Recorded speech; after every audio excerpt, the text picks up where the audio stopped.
শিলিগুড়িতে রোড শোয়ের পর বক্তব্য রাখছেন মুখ্যমন্ত্রী মমতা বন্দ্যোপাধ্যায়। সরাসরি নজর রাখবো আমরা সেদিকে।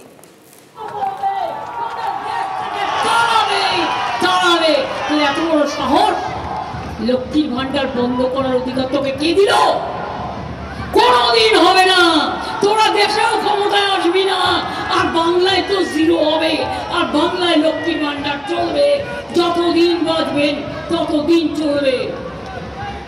আসলে হিংসায় बीजेपी का क्या हुआ? इतना जेलस हो गया, उसको पता है 220 सीट नहीं मिलेगा हिंदुस्तान में, जो सिस्टम कर दिया।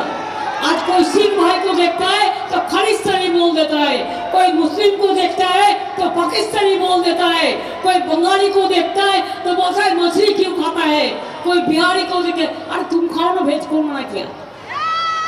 जिसको मर्जी वेज खाएगा, जिसको मर्जी नॉन वेज खाएगा। लेकिन तुम कौन हो? कौन क्या कपड़ा पड़ेगा, क्या खाने खाएगा, वो तुम तैयार करोगे? नहीं, देश का जनता तैयार करेगा।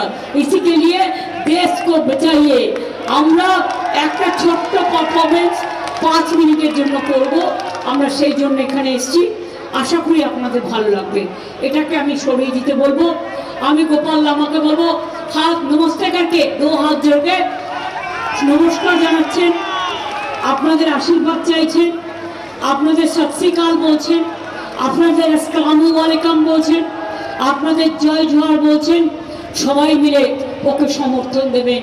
আর আমার ভাই ভাই এবং বোন, তরাই ডুয়ার্স পাহাড় সব মিলে একাকার হয়ে যান। আমরা শান্তি চাই, আমরা শান্তি চাই, আমরা শান্তি চাই, আমরা উন্নয়ন চাই। আজকে অন্নপূর্ণা পূজার, বাসন্তী পুজোর এই শুভ করে আমরা দাঙ্গা চাই না, দাঙ্গা বাজতে রুখতে চাই। আমরা শান্তি চাই, ধর্মের নামে শান্তি প্রতিষ্ঠা হোক, এটুকুই আমরা চাই। ভালো থাকবেন, মানুষের ভালো